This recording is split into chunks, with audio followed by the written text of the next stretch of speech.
지난주까지는 이제 예수님의 이름과 이제 호칭의 의미를 살펴봤습니다. 그리고 이제 오늘부터 쭉 이어지는 것은 이제 예수님의 생애와 이제 관련된 내용을 이제 살펴보는 겁니다. 그 예수님의 생애에서 사도신경이 처음으로 다루고 있는 내용은 바로 동정녀 탄생, 즉 예수님의 처녀 탄생입니다. 이 동정녀 탄생이 사도신경에 있다는 것은 신자들이 반드시 알고 고백해야 하는 믿음의 내용이라는 것을 의미합니다. 굉장히 중요하다는 거죠. 그리고 필수라는 건데, 그럼에도 불구하고 예수님의 이 동정녀 탄생은 예수님의 부활과 더불어서 가장 배척되는 이제 교리가 아닐까 생각합니다. 특별히 이 신약을 연구하는 학자들 대부분이 예수님의 육체적 부활을 믿지 않는 것처럼 이 동정녀 마리아의 이 탄생, 즉 예수님의 동정녀 탄생도 전혀 믿지를 않습니다. 동정녀 탄생을 믿지 않는 그들의 주장이 있는데요. 그들의 주장이 뭐냐면 예수님을 신적인 존재, 즉 하나님의 아들로 만들고 싶어하는 사람들이 후대에 이 동정녀 탄생을 예수님의 탄생 설화로 끼워 넣었다라고 이제 보는 것입니다. 그래서 그들의 주장하는 내용은 이겁니다. 기독교뿐만이 아니라 다른 종교나 고대 신화를 보더라도 신비한 탄생 설화들이 그 당시에는 있었다는 거죠. 예, 그래서 이제 예를 들면 불교의 창시자인 석가모니도 좀 신비한 탄생 설화가 있습니다. 그의 어머니 마야가 이제 옆구리에 하얀 코끼리가 들어오는 꿈을 꾸고 난 후에 이제 석가모니를 가졌다고 하죠. 그러니까 일반적인 출생은 아닌 것처럼 보입니다. 그리고 여러분이 잘 아는 유럽을 제패한 알렉산더 대제도 그 어머니 올림피아스가 배에 벼락을 맞고 알렉산더를 낳았다고 하죠. 근데 이 벼락을 사람들은 제우스 신이라고 생각합니다. 왜냐하면 제우스는 번개신이니까. 그래서 이제 이 알렉산더 대제의 피에는 바로 이 제우스의 피가 흐른다. 그래서 사람들이 이 알렉산더를 신으로 추앙했다는 겁니다. 그러니까 이와 같은 맥락으로 이제 동정녀 탄생을 그들이 보는 거죠. 그래서 예수님의 동정녀 탄생도 예수님을 이제 이런 영웅으로 만들기 위한 사람들의 생각에 이제 후대 이 동정녀 탄생에 대한 이야기를 이제 추구한 것으로 보는 겁니다. 자, 그런데 그들의 주장이 의례에 이렇게 일리가 있어 보이는 것 같지만 이 다른 신화들이 나오는 영웅의 탄생 설화들을 보면 그리고 예수님의 탄생 설화와 비교해 보면 분명한 차이점이 있습니다. 알렉산더 대제의 경우 그의 어머니가 알렉산더를 가졌을 때 이미 그 어머니는 필립 2세와 결혼한 기혼자였습니다. 그러니까 처녀가 아니라 이제 유부녀였다는 거지요. 그리고 이 석가모니의 탄생도 마찬가지입니다. 그의 어머니가 신비한 꿈을 꾸고 석가모니를 가졌을 때에도 이미 그 남편과 결혼한 상황이었습니다. 그래서 이제 마야 부인으로 불렸던 거죠. 그래서 이 두 이야기 모두 다 동정녀 탄생과는 거리가 먼 탄생 설화가 되는 것입니다.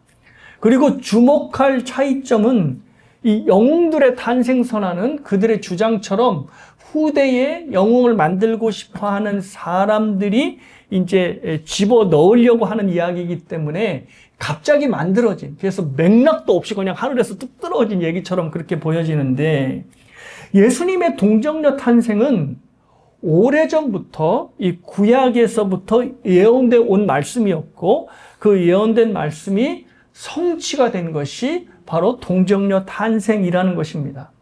여러분이 잘 알고 계시는 원복음이라고 알고 계시죠? 창세기 3장 15절에 이 말씀이 있습니다. 내가 너로 여자와 원수가 되게 하고 내 원수도 여자의 후손과 원수가 되게 하느니 여자의 후손은 내 머리를 상하게 할 것이요 너는 그의 발꿈치를 상하게 할 것이라 라고 하는 말씀을 주셨지요.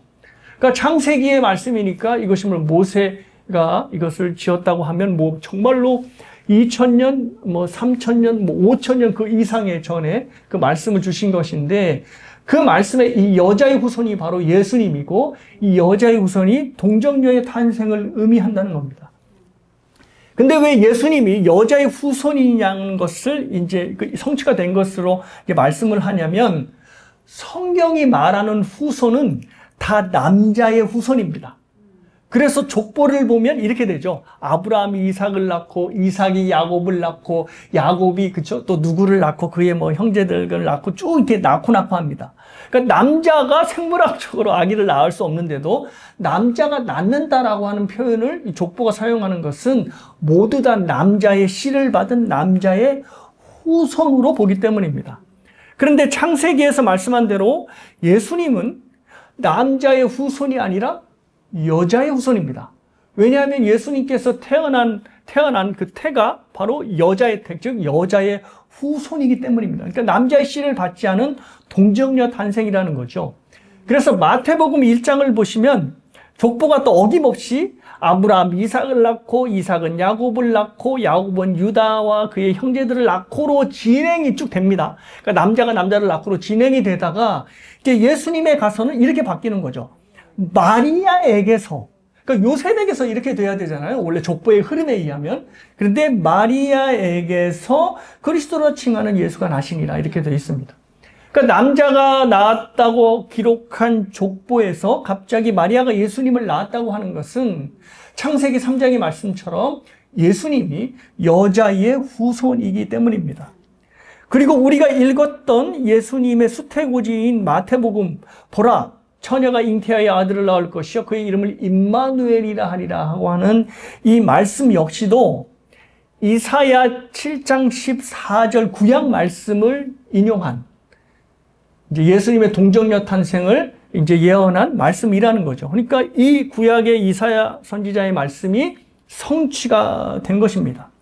따라서 예수님의 동정녀 탄생은 후대 사람들이 예수님을 영으로 만들기 싶어 해서 이제 갑자기 끼워놓은 그런 얘기가 아니라, 갑작스러운 이야기가 아니라 이미 구약에 오래전부터 예언되어 왔고, 그래서 때가 되자 그 예언이 성취되었다는 것이죠.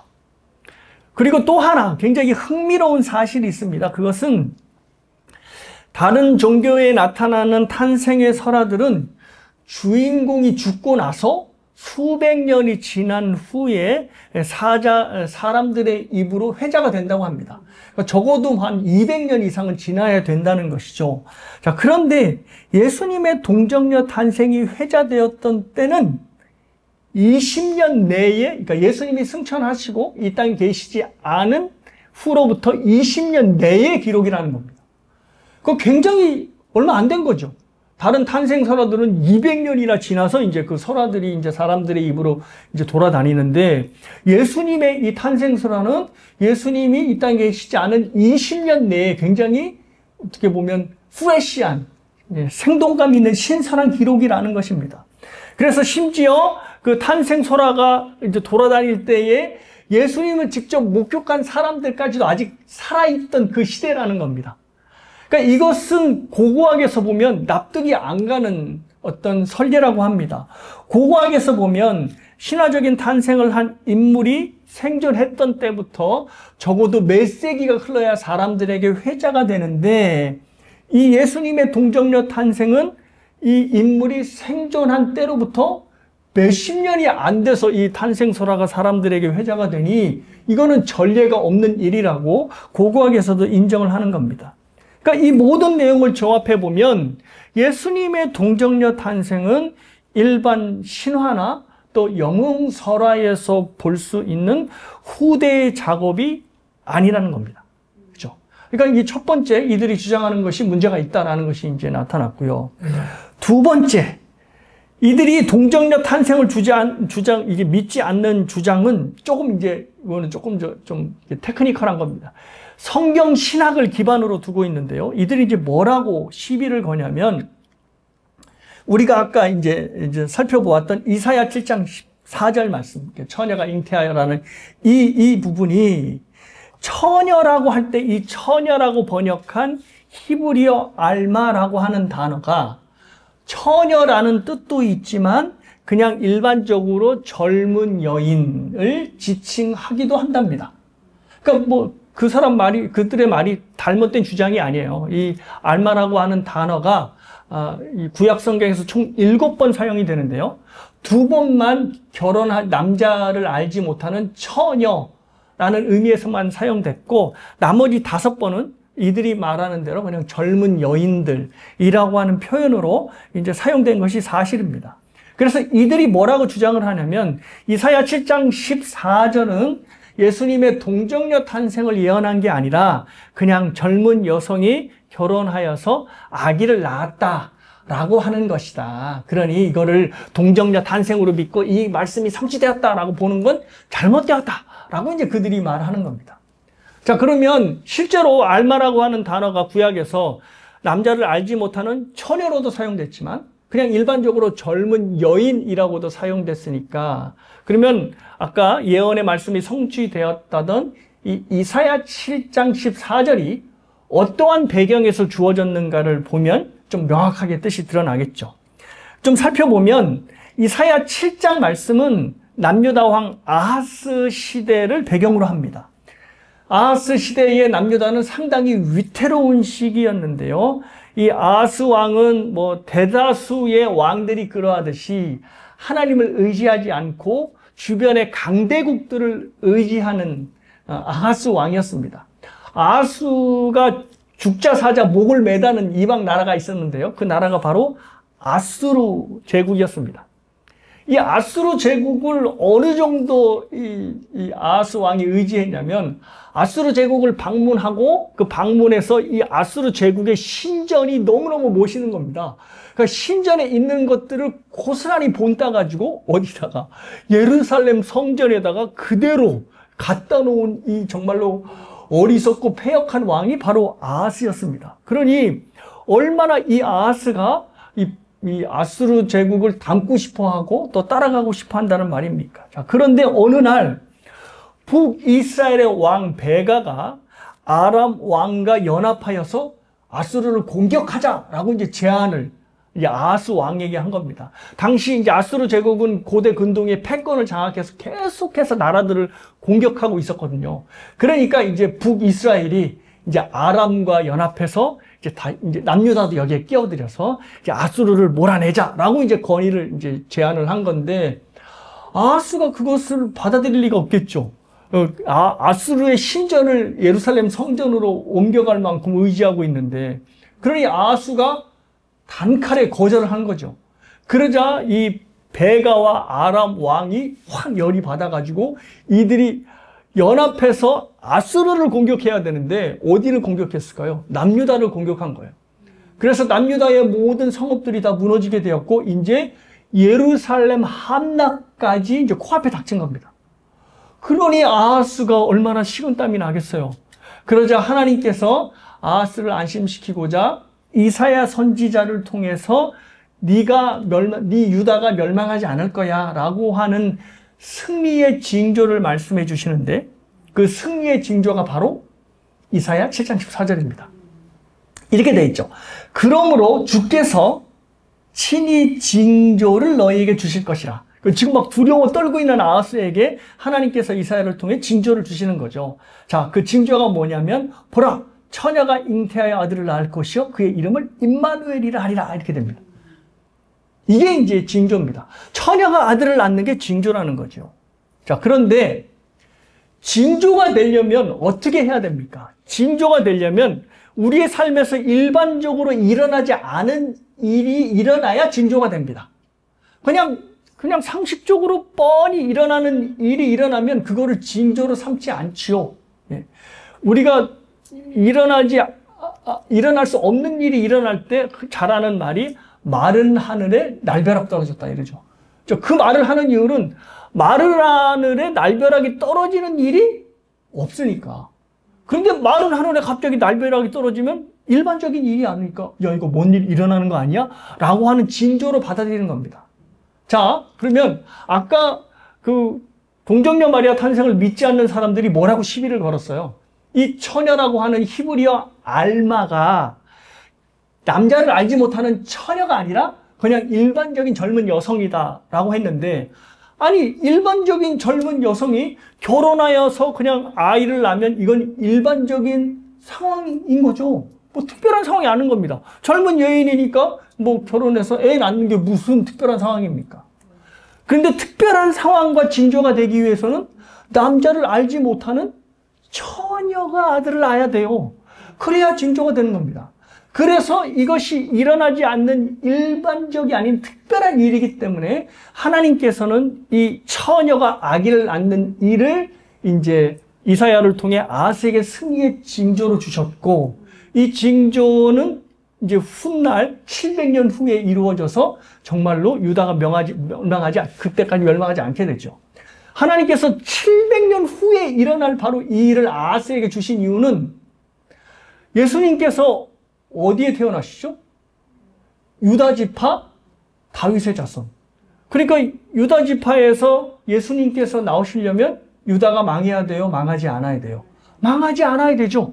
그러니까 예수님께서 동정녀 탄생이 되실 때까지 유다가 망해야 되지 않으니까 하나님께서는 이 처녀가 아들을 낳는 것을 아하스 왕에게 징조로 주신 것입니다. 자, 그래서 이사야서 7장 14절에 처녀가 그냥 젊은 여자다라고 얘기하는 것은 전혀 이사야 7장의 문맥에 맞지 않는 말이 되는 거죠. 그래서 이사야 7장 14절의 처녀는 말 그대로 남자를 알지 못하는 처녀가 되는 것입니다. 자, 그러면 이제 우리가 그 다음으로 생각해 볼 것이 이것입니다. 그러면 기독교 신앙 고백은 왜 이렇게 오해를 받으면서까지도 예수님의 동정녀 탄생을 중요하게 생각하고 이것을 또 하나님께서는 왜 사도신경에 넣으셔서 사람들의 입술로 고백하게 하셨는지를 생각해 봐야 된다는 겁니다. 그냥 마리아가 결혼해서 예수님을 낳았다라고 하면 사실 좋을 것 같아요. 예, 좋을 것 같은데 뭐 이렇게 시비도 안 걸 것 같고.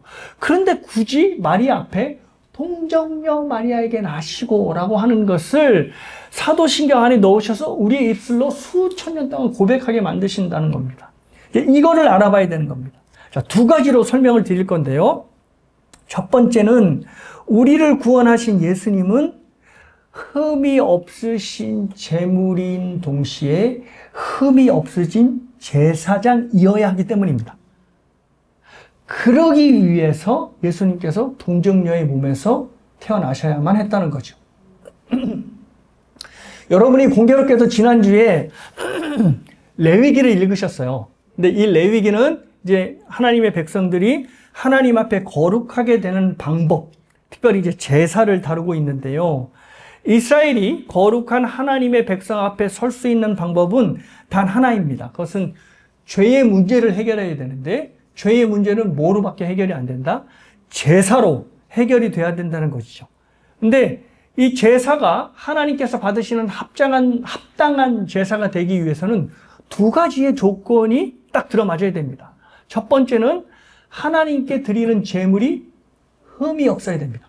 예, 그래서 하나님께서 계속 말씀하시죠. 하나님께서 정하신 흠 없는 짐승을 데려오라. 예, 그래야지 이제 화면에서 보시는 대로 저렇게 제사자가 흠 없는 짐승의 머리에 자신의 모든 죄와 허물을 안수하여 전가시키고, 그래서 그 저 제물을 딱 죽인 후에 이제 제사자의 모든 제물과 이제 허물이 이제 이 죄와 허물이 용서가 되는 겁니다. 그래서 저 드려지는 제물은 반드시 흠이 없어야 됩니다. 근데 또 하나의 조건이 있는데요. 그것은 뭐냐면 제사장도, 저 제사를 드리는 제사장도 흠이 없어야 됩니다. 왜냐하면 백성을 대신하여서 제사를 드리는 사람이기 때문에 자기 흠이 있어서는 안 됩니다. 흠이 없는 상태에서 백성들을 대신하여 제사를 드려야 되는 것이죠. 그래서 제사장은 항상 백성들을 위하여 제사를 드리기 전에 자기의 죄와 허물을 없애는 제사를 먼저 드렸습니다. 그래서 여러분들이 레위기를 보시면 아론이 자기를 위한 속죄제를 드렸다라고 하는 말씀이 반복되는 것입니다. 그렇죠? 그래서 먼저 제사장이 자기의 허물을 다시는 제사를 드린 후에 백성들을 대신하여서 백성들을 위하여 제사를 드릴 수 있었던 것이죠. 자, 그래서 이 두 가지 조건, 즉 제물이 흠이 없어야 되고 또 제사장이 흠이 없어야 된다는 것입니다. 자, 그런데 이 제사의 제물과 제사장은 누구를 그리고 있었나요? 바로 신약에 오실 우리의 구원자 예수님을 향하고 있었습니다. 그러니까 우리를 구원하실 예수님은 레위기에 나오는 것처럼 흠이 없는 제물인 동시에 흠이 없는 제사장이어야 한다는 거죠. 목사님, 그럼 그게 동정녀 탄생이랑 무슨 상관이 있는데요? 상관이 있습니다. 조금만 더 깊이 들어가 보겠습니다. 근데 이 내용은 이미 여러분이 다 들으신 내용이에요. 그러니까 뭐 또 어려운 건가 보다. 이제 그렇게 생각하시면 안 됩니다. 자, 예수님께서 두 가지 조건에 맞아야 된다고 그랬죠. 하나는 흠 없는 제물, 흠 없는 제사장. 이 두 가지의 조건에 맞기 위해서는 예수님은 동정녀의 몸에서 나셔야 합니다. 예수님이 여자의 후손, 즉 동정녀의 몸에서 나지 아니하고 일반적인 아담의 후손처럼 남자의 씨를 받아서 나오게 되면 세상의 모든 아담의 후손들처럼 죄성을 그대로 물려받고 태어나게 됩니다. 이 아담이 물려주는 죄성을 신학에서는 뭐라고 그러죠? 여러분이 잘 알고 있는 원죄라고 합니다. 이 원죄 때문에 아담의 모든 후손들은 다 죄성을 가지고 태어나는 것이죠. 그래서 이 사람들 모두 다 죄인이라고 얘기하는데 죄를 지어서 죄인이라고 하기보다는 죄인으로 태어났기 때문에 죄를 짓는 것이죠. 그래서 그들의 출생이 아예 죄인으로 출생이 된다는 겁니다. 그래서 다윗이 이런 고백을 하죠. 잘 아시는 고백입니다. 내가 죄악 중에 출생하였으며 어머니가 죄 중에서 나를 잉태하였나이다라고 고백하는 겁니다. 다윗이 나는 엄청나게 죄를 지어 그래서 죄인이야 라고 고백을 한 게 아니라 나는 아예 태어날 때부터 죄인으로 태어났구나. 어머니의 뱃속에서부터 죄가 잉태된 것이구나 라는 것을 딱 깨닫자 이 고백을 하는 겁니다.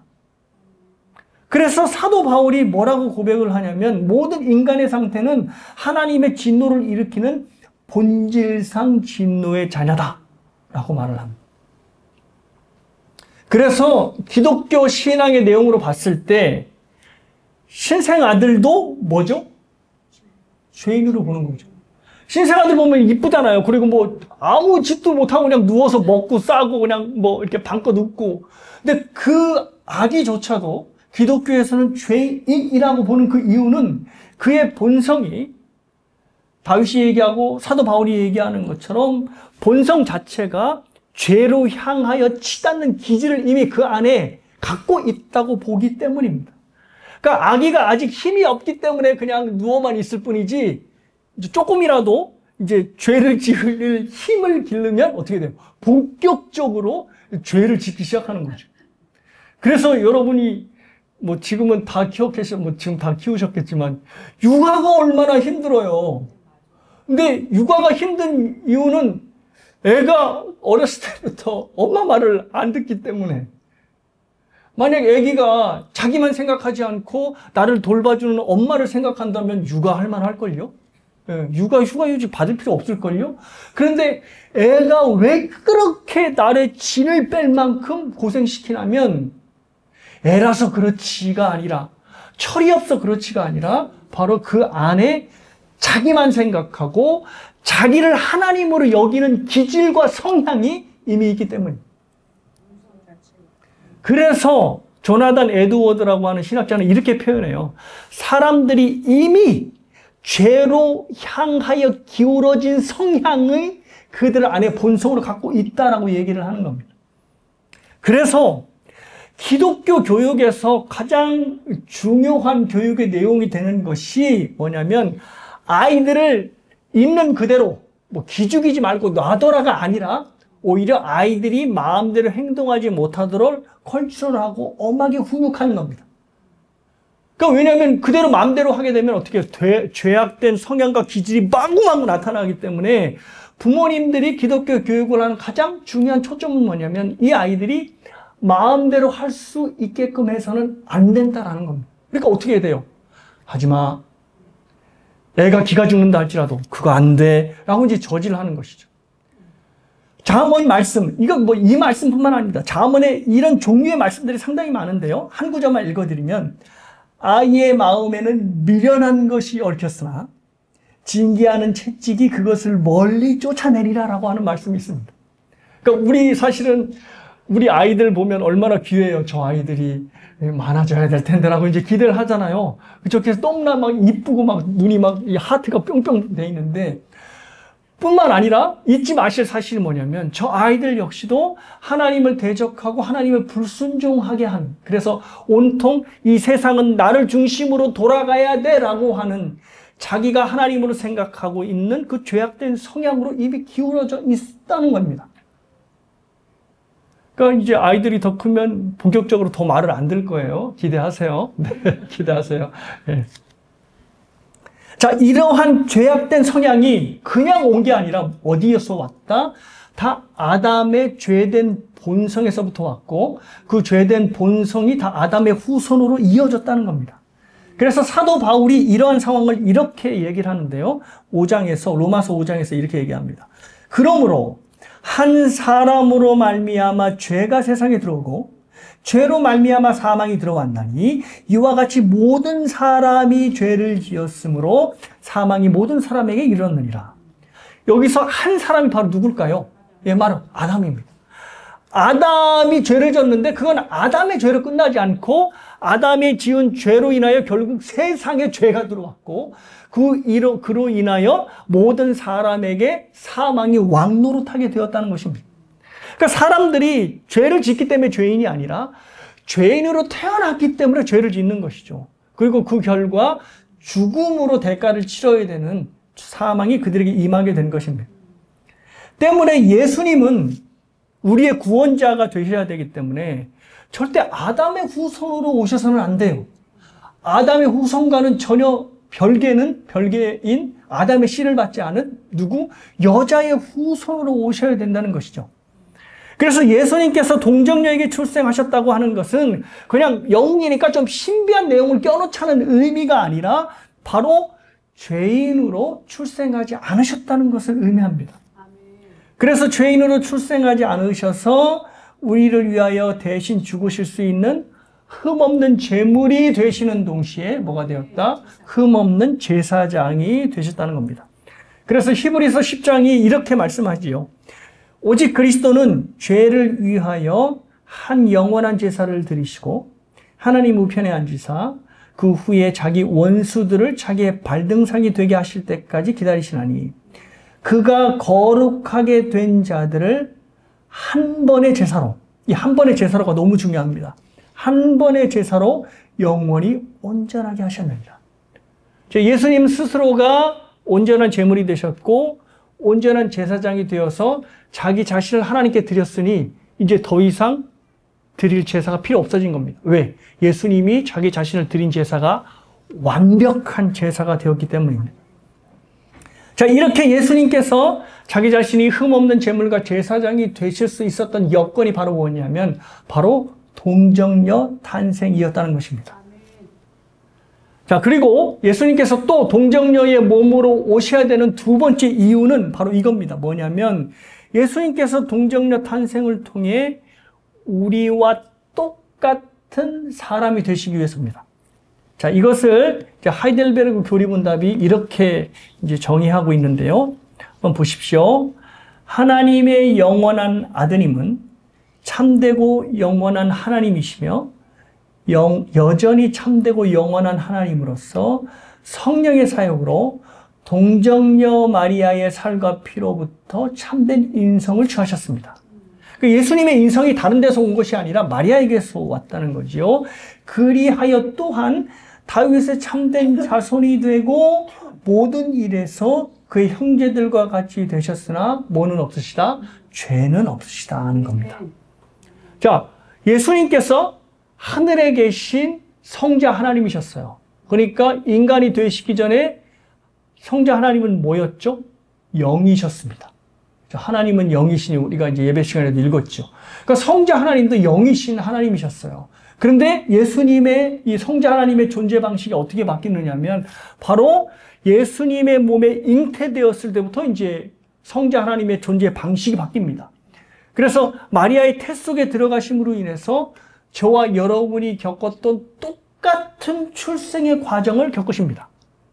그래서 마리아의 자궁에 태아로 딱 착상이 되신 후에 그 넓으신 우주를 창조하신 창조주 하나님이 그 좁디 좁은 마리아의 뱃속에서 10달 동안 계신 겁니다.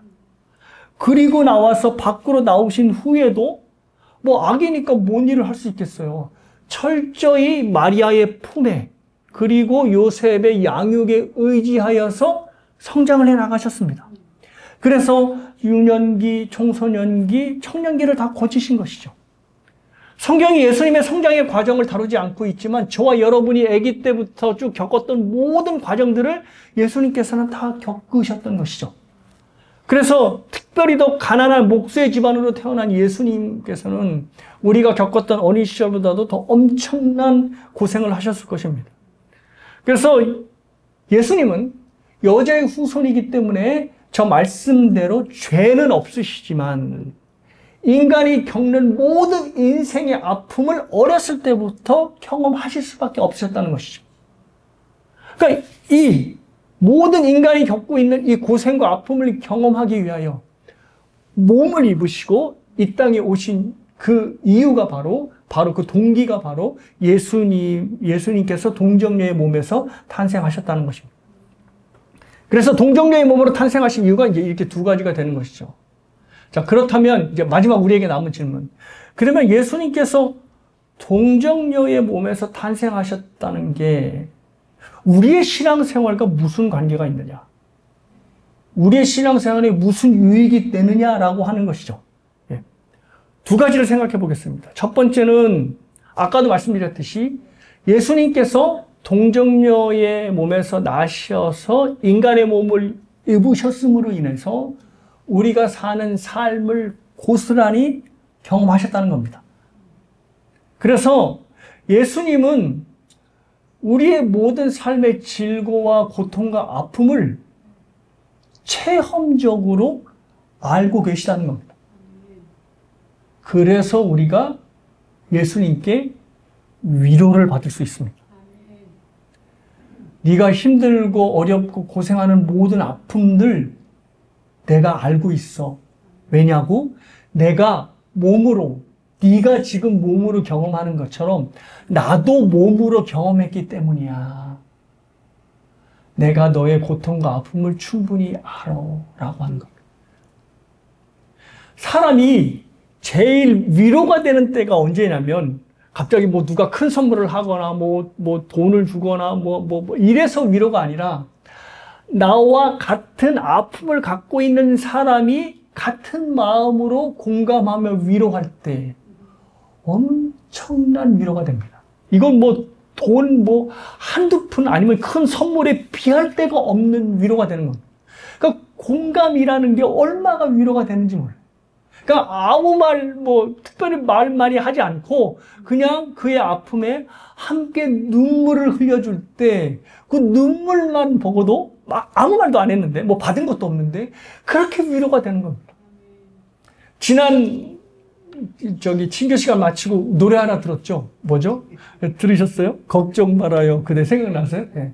제가 그랬잖아요. 걱정 말아요. 그대 가사를 아무리 봐도 걱정 말아야 할 근거가 이 안에 없다. 도대체 뭔 근거로 걱정하지 말아요. 자꾸 노래를 하는 거냐라고 이제 제가 했는데 그렇게 허점이 많은 노래에도 불구하고 사람들이 그 노래를 듣고 어떻게 해요?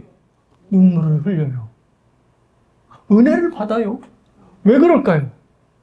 그 안에 걱정하지 말아요라고 하는 어떤 근거가 없어도 걱정하지 말아요라고 하는 가사가 듣는 사람으로 하여금 굉장히 깊은 공감을 느끼게 하기 때문입니다.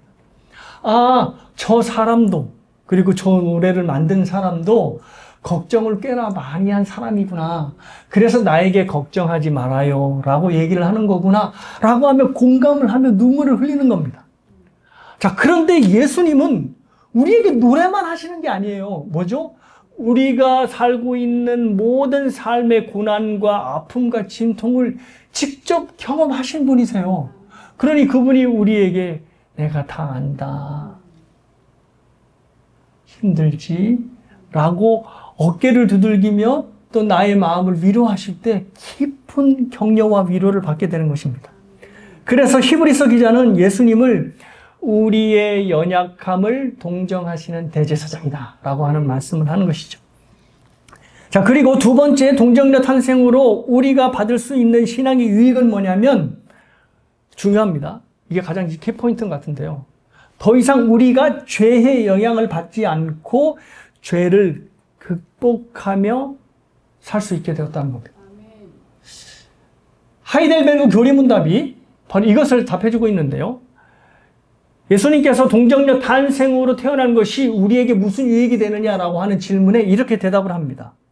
그리스도는 우리의 중보자이심으로 잉태되고 출생할 때부터 가지고 있는 나의 죄를 그의 순결함과 온전한 거룩함으로 하나님 앞에서 가리워 주십니다. 그러니까 예수님께서는 이 땅에 오셔서 저번에도 말씀드렸듯이 제사장으로서 중보자의 사역을 감당하셨잖아요.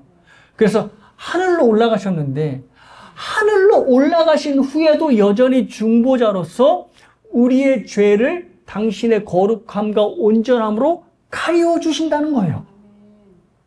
그래서 하나님 앞에서 우리의 죄가 보이지 않도록 예수님께서 철저히 가리워 주신다는 거죠. 그래서 요한일서 말씀에 이렇게 되어 있어요. 나의 자녀들아, 내가 이것을 너에게 쓰면 너희로 죄를 범하지 않게 하려 함이라. 만일 누가 죄를 범하여도 아버지 앞에서 우리에게 대언자가 있으니 곧 의로우시 예수 그리스도시라. 야, 나 이제 하늘에 올라갔으니 더 이상 너희들의 제사장 이제 그만할 거야 라고 하시는 게 아니라 하늘에 올라가셔도 여전히 백성들의 죄를 가려주시는 중보자의 사역을 계속해 나가시는 거라는 겁니다. 그래서 하이델베르그 교리문답처럼 나의 죄를 예수님의 순전함과 거룩함으로 가려주시는 거죠. 그러니까 저와 여러분의 죄가 지금도 예수님에 의해서 가려지는 겁니다. 자, 이것을 기억하며 사는 사람들은 죄에 치이고 죄의 질질 끌려다니고 죄에 억눌린 삶을 사는 것이 아니라 죄를 극복하며 산다는 것이죠. 에베소서에 여러분이 잘 아는 말씀이 있어요. 뭐시죠? 함께 읽어볼까요? 짧으니까. 시작. 세월을 아끼라 때가 악하니라. 근데 이 아끼다라고 하는 이 말이 헬라어로 엑사고라조라고 하는 말인데 뭐냐면 사다, 구속하다라고 하는 뜻이에요. 그러니까 이 말을 직역하면 세월을 구속하라, 너의 시간을 살아 라고 하는 겁니다. 이게 배경이 어떤 거냐면 내가 엄청난 빚을 져서 노예로 팔려가게 생겼어요. 그런데 어떤 사람이, 친척이 됐던 아니면 뭐 교회 믿음의 공동체 사람이 됐던 그 모든 빚을 나의 대신 다 갚아주고 나를 딱 샀어요. 그게 바로 엑사고라죠. 즉 아끼라라고 하는 뜻입니다. 그러니까 세월을 아끼라라고 하는 것은 어떻게 해요? 계속해서 나의 삶을 구원해내라, 속량해라라고 하는 뜻입니다. 그러니까 이 말은 내가 계속 여태까지 아주 뭐 이렇게 끔찍하게 잊고 싶은 과거나 어떤 죄나 나쁜 성향이 있어도 나는 안 되는가 보다 해서 이거를 질질 끌려가는 이런 운명론적인 삶을 사는 게 아니라 아니야, 나는 예수님으로부터 완전히 새롭게 구속받은, 그래서 나의 인생은 예수님으로부터 새롭게 산 그런 인생이야 라고 하면 이것을 극복해 나갈 수 있다는 거죠. 이거 너무 중요합니다. 제가 아시는 교수님 중에, 왜냐하면 우리의 삶에는 우리가 극복하지 못할 것처럼 보이는 어떤 죄악된 성향들이 너무나 많거든요. 제가 아는 교수님 중에 신학교 교수님인데 이분이 가정 폭력의 이제 부모님 밑에서 이제 자란 아주 어두운 시절을 갖고 있는 교수님이셨어요. 근데 이분이 어린 시절에 친구의 인도에 의해서 교회를 가게 되고 또 그 교회에서 이제 예수를 그리스도로 영접하게 되어서 그래서 이제 뭐 삶이 좀 이제 많이 달라진 거죠. 그래서 공부도 열심히 하고 또 열심히 자기 삶을 갖고서 이분이 이제 신학교 교수님까지 되었고 또 이제 그 교회 안에서 신앙 좋은 자매를 만나서 이제 어엿한 가정 또 자녀까지 이제 갖게 되었다 합니다. 그런데 이분이 결혼 생활이 지속될수록 자기에게서 어렸을 때 자기가 경험해 왔던 부모의 안 좋았던 모습들이 자기의 삶에서 고스란히 나타나더라는 겁니다. 그리고 이것들이 그냥 뭐 잠깐 불쑥불쑥 나타나는 것뿐만이 아니라 아내가 이혼을 생각할 정도로 삶에 큰 위기와 영향을 주었던 것이죠. 그리스도의 은혜로 자신은 완전히 새로운 사람이 되었다고 이 사람이 생각했는데 여전히 죄악된 과거에 매여 있는 자신을 이분이 발견하게 되었다는 것입니다. 그래서 아내에게 이제 자기의 과거를 이제 다 털어놓게 되었다는 거죠. 나는 사실 이러이러한 폭력적인 부모 밑에서 정말로 어두운 과거의 어린 시절을 보냈어. 그런데 내가 다 잊은 것처럼 생각했는데 이게 아직도 나의 삶에서 불쑥불쑥 나타나. 아내에게 이것을 위해서 좀 같이 기도해 주지 않겠어? 나도 이것을 기도해가면서 하나님께 맡겨볼게 라고 했던 것이죠. 그래서 아내와 함께 하루하루를 기도하며 살아갔고 이 세월을 아끼라의 말씀처럼 하루하루를 그리스도의 은혜로 구원해 가기 시작했다고 합니다. 그러니까 나는 할 수 없지만 내 안에 계신 그리스도께서는 할 수 있다라고 하는 복음의 선포를 자기 자신에게 선포하며 살았다는 거죠. 신학교 교수님이 복음을 다른 사람에게, 학생들에게 가르쳐야 될 것 같은데 가장 먼저 이분은 자기 자신에게 선포했던 것입니다. 그래서 자기 자신의 매일을 구할 수 있는 힘은 자기 자신에게 나오는 것이 아니라 바로 그리스도의 복음의 능력에서 나온다는 것을 알고 자기 스스로에게 먼저 복음을 선포했다는 것이죠. 이것이 바로 기독교 신앙, 저와 여러분이 고백하고 있는 믿음의 내용의 능력입니다. 우리가 경험하고 있는 죄들은 뭐 나의 어떤 죄악된 성향으로 지금 만들어지는 죄악도 있지만 이미 내가 어찌할 수 없는 과거에서부터 영향을 받아서 나타나는 어떤 여러 가지 죄의 모습들이 있습니다. 그것이 뭐 안 좋은 습관이 이미 배었다든지 아니면 안 좋은 상황에 놓여서 그 상황에 이미 깊숙이 죄성이 박혀서 그 모습, 죄의 모습들이 나타나고 있는 겁니다. 자, 그런데 많은 사람들이 이것을 믿지 않는 사람들은 어떻게 해요? 아유, 그래, 팔자가 그래서 그래요. 팔자가. 하면서 그냥 꿀 안고 살려고 그러죠. 그게 바로 뭐냐면 운명주의입니다. 그리스도인들도 자기가 하나님께 그리스도께 받은 은혜를 날마다 기억하며 하루를 구원해내지 않으면 팔자에 치여요. 그래서 부모가 산 비참한 삶을 내가 그대로 물려받고 더 심각한 것은 그 비참한 삶을 누구에게? 자녀에게 또 보낸다는 겁니다. 자, 그런데 그리스도를 믿는 믿음은 이거를 끊어내요. 아니야. 너는 이제 그리스도의 은혜로 이미 그리스도께서 뭐라고요? 엑사고라죠. 즉 그리스도의 은혜로 너의 모든 안 좋은 과거를 다 구속해냈고 샀어. 그러니 어떻게? 너는 이제 날마다 그리스도의 은혜로 새로운 삶을 살아가면 돼라고 말을 하는 것입니다.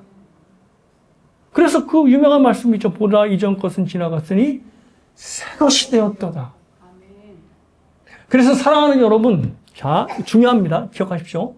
그리스도인으로 산다는 것은, 그리고 그리스도인으로 살아가는 삶이 주어졌다는 것은 하나님이 50을 하고 내가 나머지 50을 하는 게 아닙니다.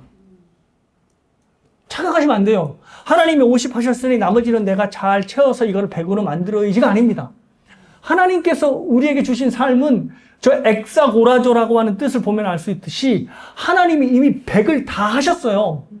하나님께서 우리를 구속하시면서 야, 네가 가진 빚이 100만 불이라며, 그러면 나는 50만 불 해줄 테니까 네가 50만 불 갚아라. 이런 의미가 아니라는 거예요. 하나님께서 어떻게 해요? 100만 불을 딱 갚아주신 거예요. 그 갚아주신 은혜로 우리는 날마다 그 은혜를 생각하며 새롭게 삶을 이루어가는 것이죠. 그래서 하나님의 은혜를 받은 그리스도인으로 산다는 것은 하나님께서 100% 해주신 삶을 살아가는 거예요. 아멘. 나도 50, 하나님도 50 이런 게 아니라는 거예요. 근데 목사님, 내가 인생을 살아갈 때 나 혼자 살아가는 것 같아요. 그렇죠. 느낌상 그래요. 그런데 나 혼자 걸어가는 것 같은데 하나님이 어떻게 걷게 하시냐면 나를 등에 업고 가세요. 그러니까 내가 걷는 것 같은데 실상 누가 걷는 거예요? 나를 업고 하나님이 걸어가시는 거예요. 이것이 바로 하나님께서 우리에게 내려주신 은혜의 실체이고 이 은혜의 실체에 기대서 살아가는 저와 여러분의 삶의 내용이 되는 것입니다. 이것이 있으면 어떻게 되겠어요? 세상에 무서운 게 있겠어요? 없겠어요? 없죠. 그래서 설령 내가 저번에 실패했던 순간을 또 맞이하게 되더라도 나는 안 돼. 또 이래면 또 나는 정말 죽어야 돼. 라고 이제 머리 찢는 게 아니라 이 순간이야말로 하나님이 내 삶의 그리스도이심을 드러나게 하시려고 하는 순간이구나 라고 하며 소망을 누구에게 거는 거예요? 그리스도께 거는 거죠. 왜냐하면 이전의 과거는 나의 똑같은 과거가 아니라 이미 그리스도께서 새롭게 사신 새 날이니까 새롭게 기대를 하는 것이죠. 아니 그래서 뭐 여기 엄마 아빠들 있으니까 애들을 자존감 높게 키우세요. 키우는데 자존감 높게 요즘은 어떻게 키워요? 뭐 애들이 어디 갔다 그러면 부지런히 또 거기 쫓아가고 애들이 뭐 샀다 그러면 우리 애 기가 안 죽어야지 하면서 우리 애 또 똑같이 사주고 그죠? 그런 것으로 인해서 우리 애가 정말로 막 이 자존감이 높 그게 자존감이 아니라 결국 그렇게 자라가면 우리 부모가 겪었던 똑같은 허무감을 우리 아이들도 겪을 수밖에 없다는 거죠. 그러면 어떻게 키워야 돼요? 우리 자녀들에게 뭐라고? 스스로 모든 삶을 딛고 일어나는 만큼 이 하나님의 복음을 선포하는 거죠. 그리스도의 복음을. 네의 모든 인생을 이미 그리스도께서 100으로 다 해줬어. 그러니 그것을 믿고 두려움 없이 너에게 닥친 모든 어려움을 어려움으로 생각하지 않고 오히려 하나님께 영광을 돌릴 도구로 생각하거라 라고 자존감을 키워주는 겁니다. 근데 이 자존감은 어떻게 해야 키워줄 수 있죠? 간단해요. 부모가 그리스도를 믿어야 되는 거죠. 부모가 그리스도의 은혜로 자기의 매일을 하루같이 새롭게 빚어나갈 때 내가 이 어려움을 이렇게 극복했다. 그래서 나는 더 이상 힘든 과거에 힘든 내 죄악된 성향에 매여 있지 않네. 여러분 그거 생각나시죠? 나는 하나님 앞에 불충한 죄인이라 하나님 앞에 설 자신이 없습니다. 근데 여러분이 서시는 게 아니라 여러분이 물론 쓰세요. 여러분이 쓰시는데 여러분 앞에 누가 서는 거예요? 예수 그리스도가 쓰는 거예요. 그래서 하나님께서 우리를 직접 보시지 않고 중보자인 예수를 통해 우리를 보시기 때문에 하이델베르그 교훈문답처럼 우리의 죄가 가려진 죄로 성부 하나님이 우리를 보시는 겁니다. 이와 같은 축복이 저희들의 삶에서 구체적으로 나타나시게 되길 주님의 이름으로 축복합니다.